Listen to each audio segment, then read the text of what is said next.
welcome back to Stop Fish Talk with Tessie, the show, the talk show where we say it just the way it is. Alright, this morning I have Honorable Princess Folashade Olabanji Oba, the National Deputy Chairman, Association of Local Government, Vice Chairman of Nigeria, and Vice Chairman, Ikorodu Local Government. Good morning, ma'am. Good morning. I think I got that title right. Yeah.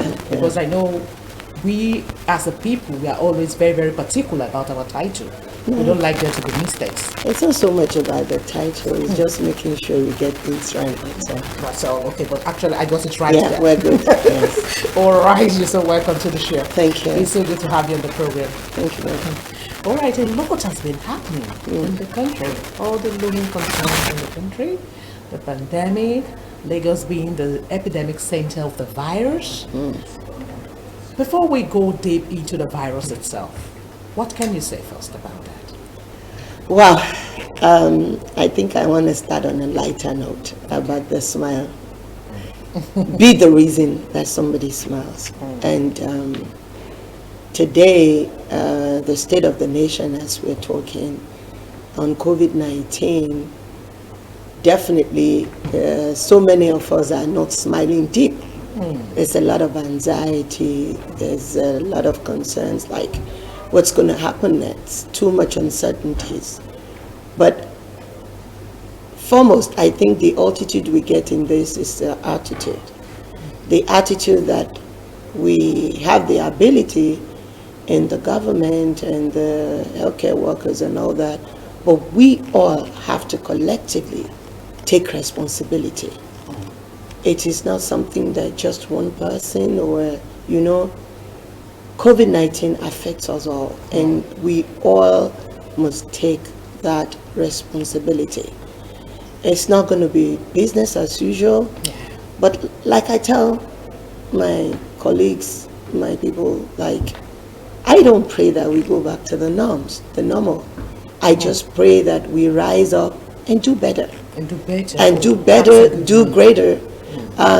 Yes, it took all of us unaware, but we can definitely learn lessons from it and come out tops.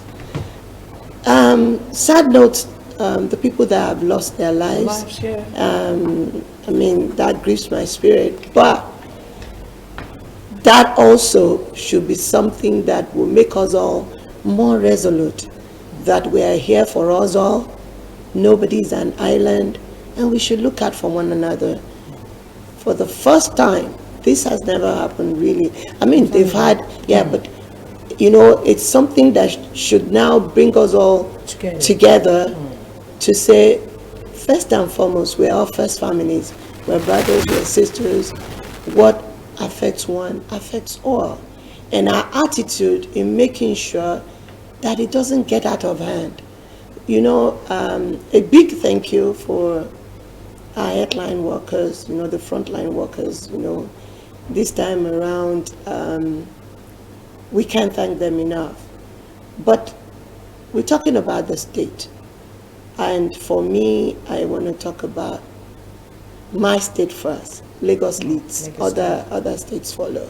This is where we have the highest cases in Nigeria. Well, it's relative, but a big thank you to the leadership that we have in the state. Yes. Our governor, amiable, I'm very proactive.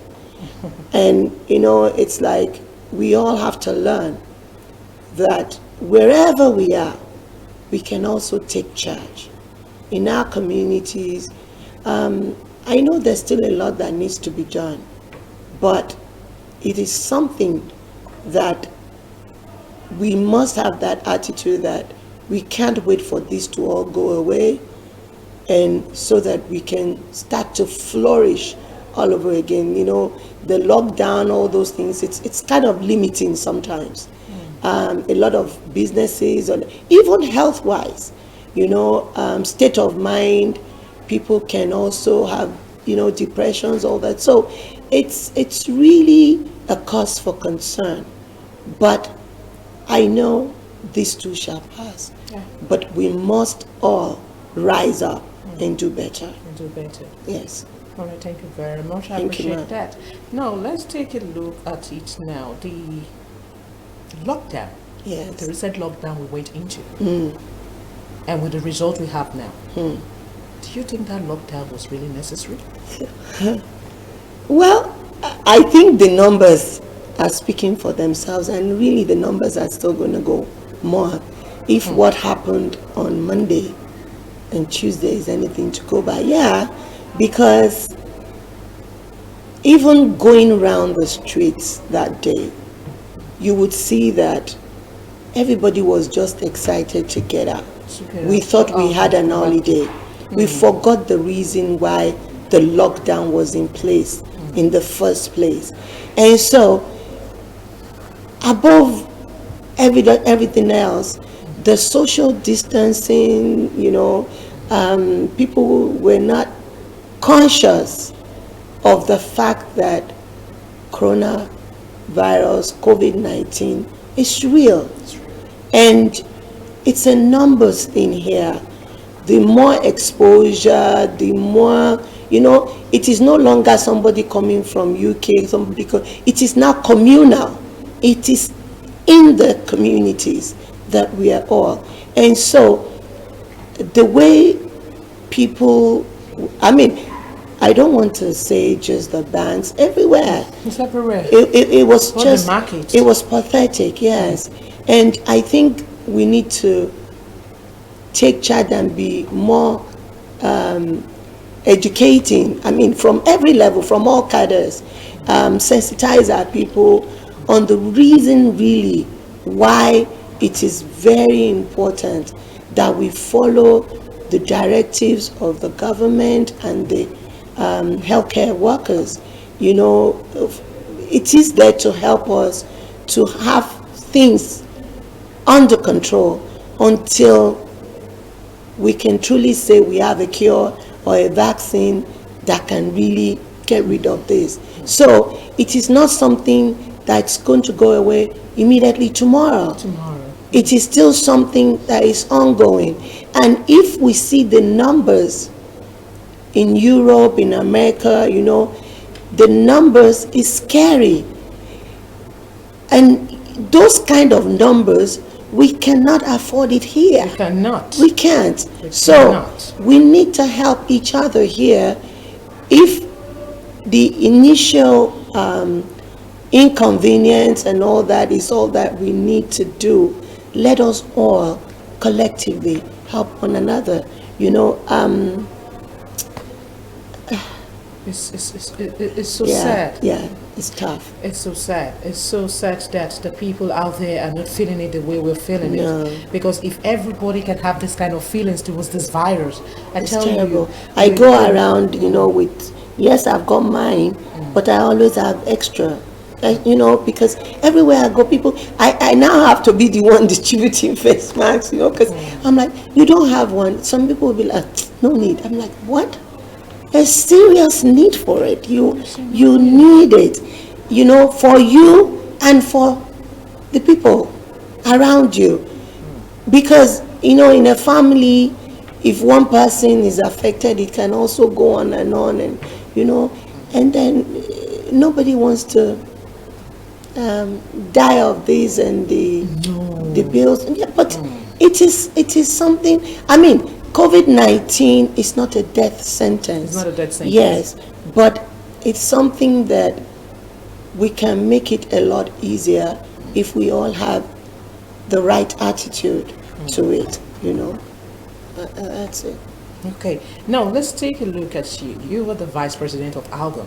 Vice chairman of our owners. Our gun is for the chairman. For the chairman, okay. Yes. Of your our own is own- for the vice for chairman. the vice chairman. Yes, You are the the vice 774. So now, during this lockdown and even after the lockdown, the people are still talking about the palliative measures. So which role did the palliative, obviously we're going to, post COVID-19 or even now, I want to really give credit to Lagos State, because it's like ongoing batches, on a need basis. We're looking at the numbers, we're doing this, So if we did this and it's not enough, the governor is coming up with different initiatives, which is what a lot of us are also following in our different communities. But it's obvious that we have to make our welfare system more robust. The data was not really there, the data. So all that is being put together now to make sure it's all inclusive. Everybody matters. I think before, people didn't see the need.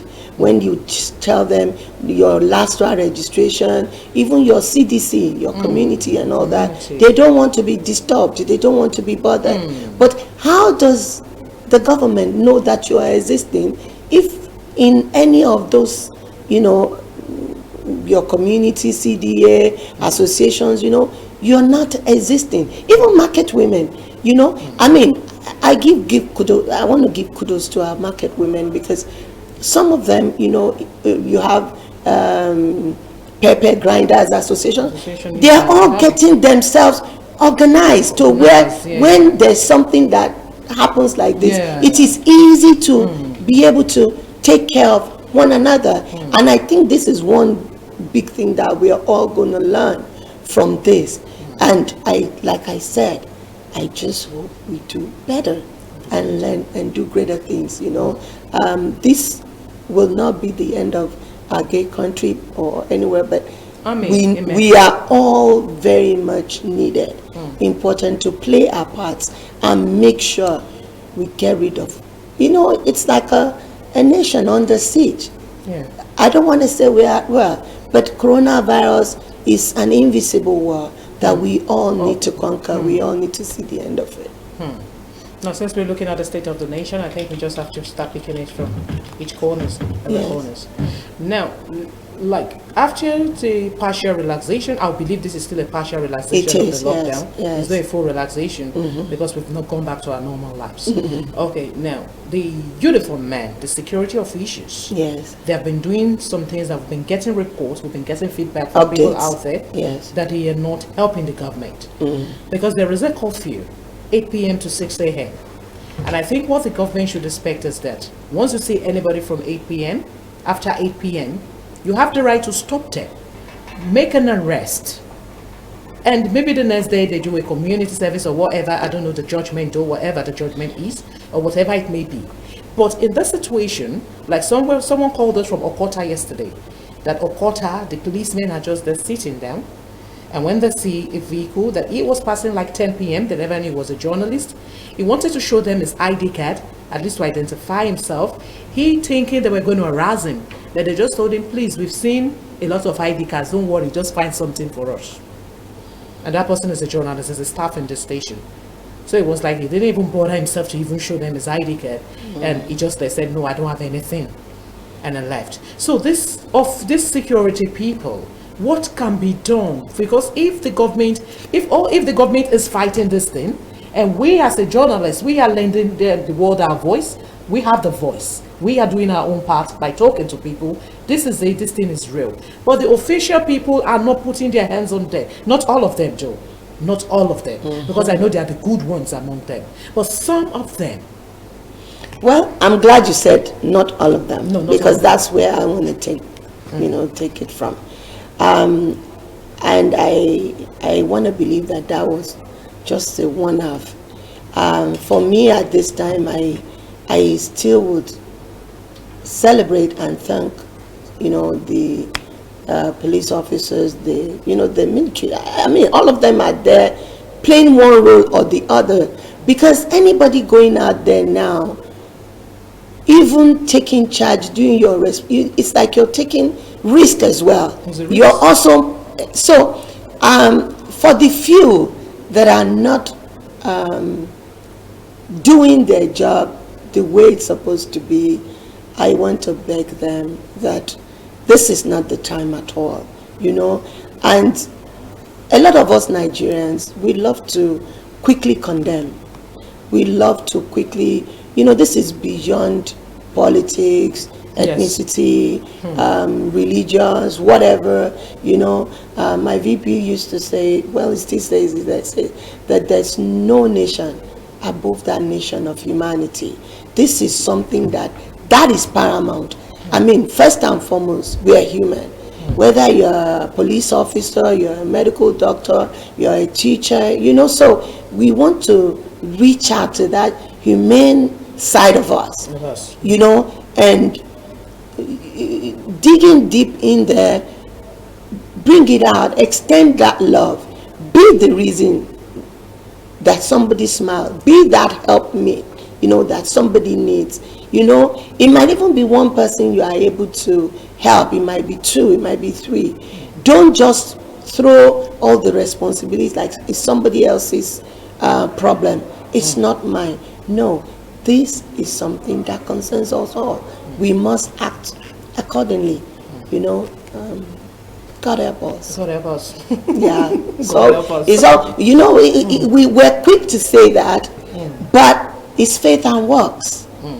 While you say God help us, you must also actively play your part, to where you can truly say to your heart, well, I've done my best. Now, God, you have the rest. Yeah.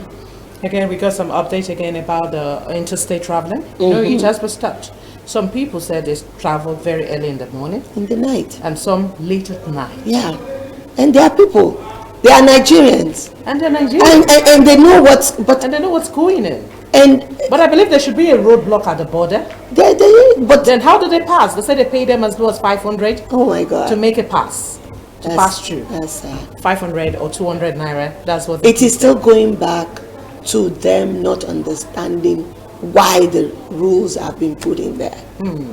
Because if you really understand, you will know that there's nothing that can't wait.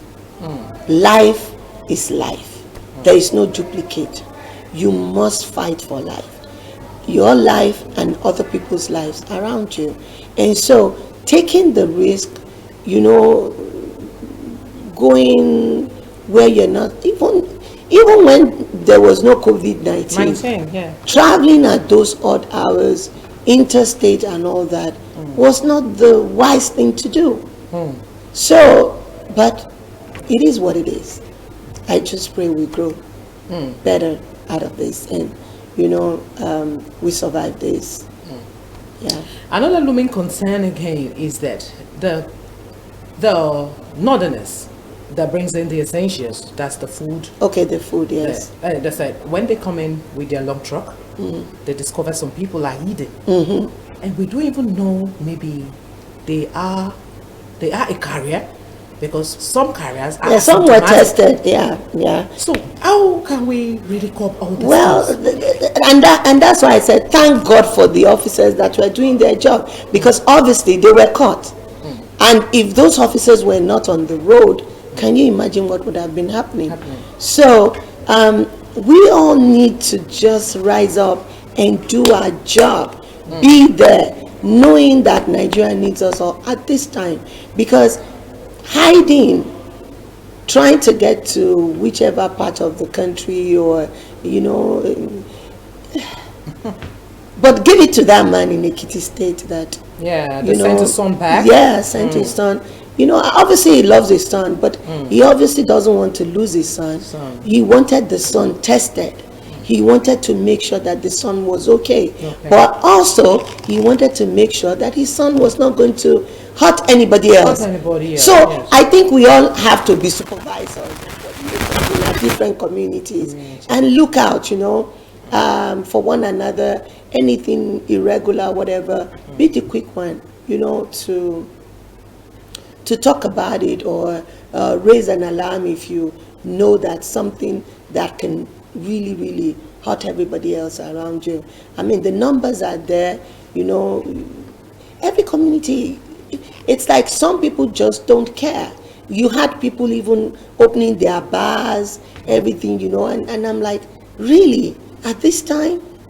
So they think it's just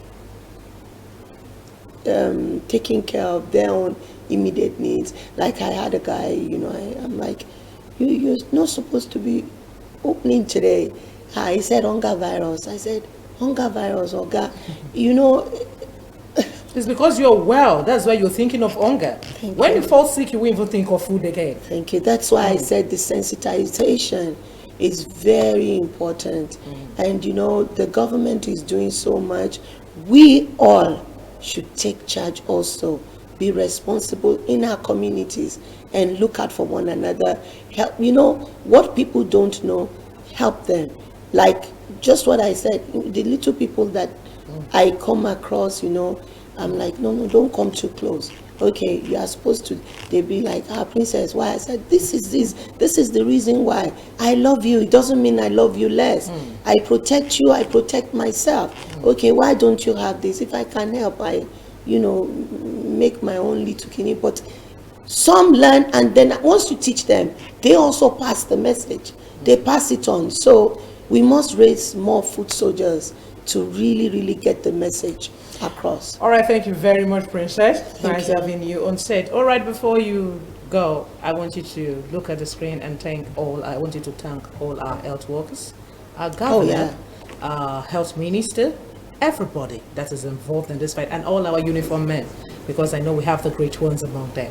I want you to thank all of them before you leave the set. Now, Tessie took the words out of my heart, my mouth. But we can't thank you enough.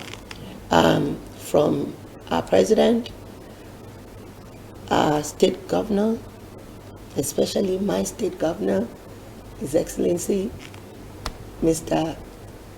Babajide Sanwo-Olu, the ESCO, everybody, and the commissioner. I mean, somebody was trying to be mischievous on that, but you know, but everybody standing in gap for this great nation right now. We want to say we appreciate you, we celebrate you. Thank you very much.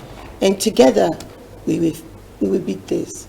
We will see the end of. Inshallah. Yeah. By God's grace. By God's grace. The Amen. end of COVID-19. Amen. Thank you. Amen. Thank you very much. All right, I want you to know that this virus is real. We need to take all precautionary measures. We need to take the advice of the health people. You need to listen to, you need to watch TV now. Watch TV more if you do not. It's not about watching foreign TV alone. You watch your local TV so you can get what is happening in your country, not in other country. You can get what is happening in other countries as well. It's good to be broad, but your country is very, very important now, so you will know the right thing to do. All right, this morning we woke up to 381 new cases of COVID-19, 183 in Lagos, 55 in Kano, 44 Jigawa, 19 Zamfara, 19 Bauchi, 11 Katsina, 9 Borno, 8 Kwara, 7 Kaduna, 6 Gombe, 5 Ogun, 4 cases. Numbers, I'm talking about numbers, I'm talking in numbers, and I'm talking about human beings. I want you to know that we are not counting animals, we're counting human. So now you can say 6 in Gombe, 5 in Ogun State, 4 in Sokoto, 3 in Oyo, 3 Rivers, 2 Niger, 1 Akwa Ibom, 1 Enugu, 1 Plateau. So altogether now we have 3,526 cases of COVID-19 in Nigeria. We have discharged 601 and death 107. I hope, I pray that a day will wake up to no recent update in the last 48 hours, in the last 72 hours. For life, there will be no update again about COVID-19. That is my prayer. I am Teresa Adeyemi. Join me again same time next week on Friday, Pitch Talk with Tessie. Remember the program where we say it the way it is. Please be safe out there. If it's not important, do not go out. Make sure you wash your hands and even your shoes before you drop them in your house, before you put them inside your home. Please sanitize your shoes, clean them, and you can put them under the sun. And always make sure you go out wherever you're going to with your face mask. It's very, very necessary. Mask up Lagos. That is where we are today. It's up. Bye-bye.